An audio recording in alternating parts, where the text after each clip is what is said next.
Well, welcome back to another edition of Tuesday's Thought.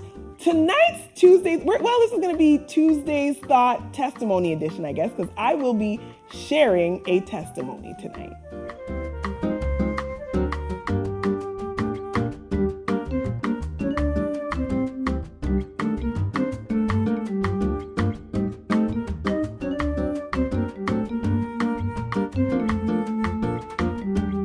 So if I were to have to put a title or a topic to tonight's thought, I would probably call it prepaid provision.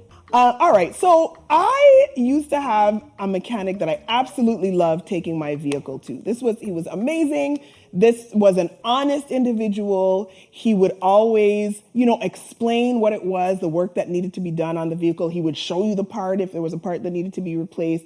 Reasonably priced, very fair, integrity, all of that, all of the things that you hope for in a mechanic. This was it. Loved going there. But lo and behold, I decided at one point that I wanted to change my vehicle to get something that was a little bit more, I guess easier to kind of navigate our winter roads and snow and all that. I just wanted a different type of vehicle.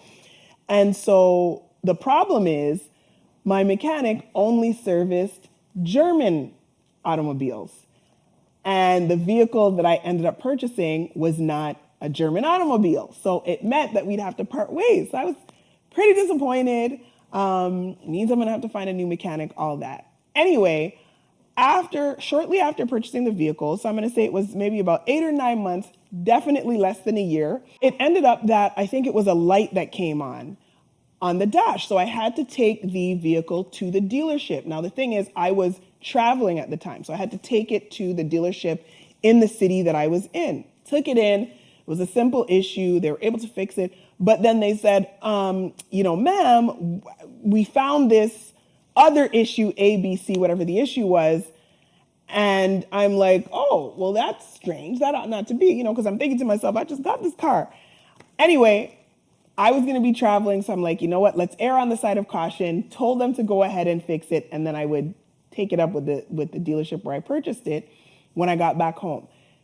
Did that, called them up, said, hey, can you please explain to me why ABC was not done? They're like, ma'am, yeah, no, we've checked our records. Definitely that was done. You shouldn't have had to replace that service for, another 2 years or whatever.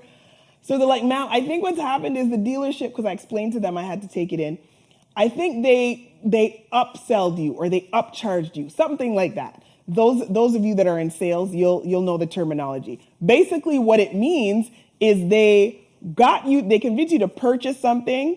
You got your service that you needed done, but they also convinced you to purchase something in addition to that that you didn't really need. So from that day, I basically developed a mistrust. I was pretty much done with the dealerships. I'm like, that's pretty tricky. Not gonna happen to me again. So I developed this mistrust about dealerships, and I'm like, for sure, I need to just go ahead and find myself a new mechanic. Anyway, so happened that it came time for the first scheduled maintenance. Hadn't found a mechanic, so I'm like, okay, let me just take it to the dealership here in Windsor, and I did that, took it in, they did the work. I wasn't particularly overwhelmed. Not that there was anything wrong, but I still kind of had that little, it's fine. I'm still going to find myself a mechanic. So as time goes by, I recall getting a referral. Somebody told me about another little place. I've been taking it there for my scheduled maintenances, routine maintenances over the months and so on, but never really committed to it because I'm like, yeah, they're fine for an oil change, but wasn't really feeling it as an actual shop. All right. So it's fast forward now. We're about a month and a half ago, I'm going to say, my light, the indicator light came on for another scheduled maintenance. So fine, I'll figure it out. But I kind of ignored it a little bit, and then it came to the light saying, okay, it's now due. Overlooked it, don't judge me. And then ultimately, I'm going to say it was getting to the point where it was a couple of 100 kilometers over the due date by which it was supposed to get service. So finally I took it in about a week ago, last week I'm going to say. Took it in, decided I'm just going to take it to the dealership and get them to have a look at it, do the maintenance and so on. So I get there. I'm the first appointment of the day. They're like, are you going to wait for your car? I'm like, yeah, I'll wait for it. Told me it's going to take about 45 minutes. I'm like, sure, I'm going to wait. Then he looks, he's like, oh, okay, I see that. And there will be no charge for today's service. So I was like, come again? Can you repeat that, please? And he said, yeah, no charge for today's service. I'm like, how is that? He said, well, it turns out you previously purchased a bundle, and there were 4 services involved in that. I'm like, oh, okay, well, how many do I have left? He's like, after today, you'll have 2 left. So you've already used 1. Today will be your second, and then you'll have 2 left. So I said, to God be the glory. Glory be to God. Who doesn't enjoy being in a situation where you expect that you're going to be having to spend some money? Lo and behold, they tell you, nope, already been paid free of charge. Immediately, I began to glorify God, and I said, wait a minute, hold on, there's a message here. There's something in this.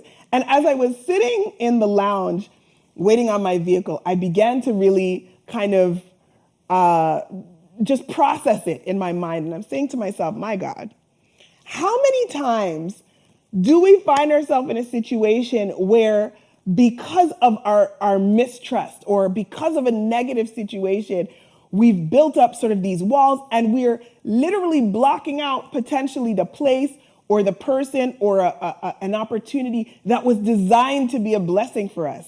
Remember, I had said, nah, I'm pretty much done with dealerships. Don't trust them. And all this time of taking my car to be serviced at elsewhere, I literally had these prepaid services that were waiting for me, but because of that experience, right? And how many times do we create sometimes these artificial walls? We build up these barriers. We tell ourselves, we give ourselves the impression that something that really is designed to be a place of provision for us is in fact the opposite of that. And I was thinking about how even in scripture, we see examples like Naaman the leper. Naaman's blessing, his leprosy, the cleansing that he needed was in the Jordan River. But because of the image that he had of himself, right, of his own value, no, Jordan's not good enough. That's insulting. How could he? Couldn't he have picked somewhere else? When Jordan was the place of his blessing. And I want to dig a little deeper by anchoring into the scripture.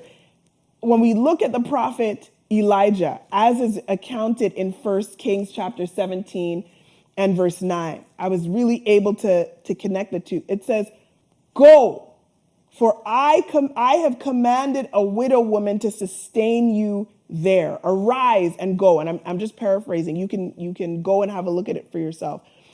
But the instruction, the command to Elijah was to go to a place called Zarephath. And when you look at the word, or the meaning rather of the word in the Hebrew of Zarephath, it means refinery. It means to refine or to test. The very place that is designed for our refinement, it's designed to build us up. A test is really essentially to evaluate your knowledge or to evaluate your competency in something. Sometimes God is taking us to a place where it's designed to really prepare us, to propel us into another level, into the next level. You pass a test, you pass an exam, it means you're ready for the next level. But we despise it because of our preconceived notions, because of a past negative experience, because of a hurt, because of a perceived harm, or because of a perceived threat, perhaps. We miss out on the moment. We miss out on the blessing. Tonight's thought, I want to encourage us that there is as I said, I would call it prepaid provision. There is a prepaid provision for you in the same way that the Lord had prearranged for that widow to sustain his prophet. God has already prepaid. He has pre-made. He has predetermined. He has pre-selected. He has prepared everything that we need. I had no way of knowing that I had already, or no way of remembering, I should say, that I had already prepaid that. And there I was, languishing. So rest assured, believe it, I'm gonna go back and finish the rest of my 2 prepaid service schedules for my vehicle. But I want to encourage us tonight.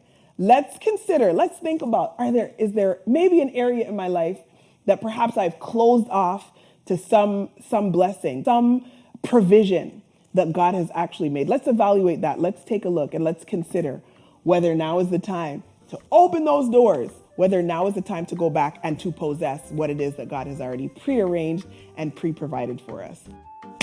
Thank you for allowing me to share this testimony tonight. If there are no further testimony, no, I'm kidding. As always, it is my prayer for you that the peace of God will be with you. Until next time, may God bless you real good.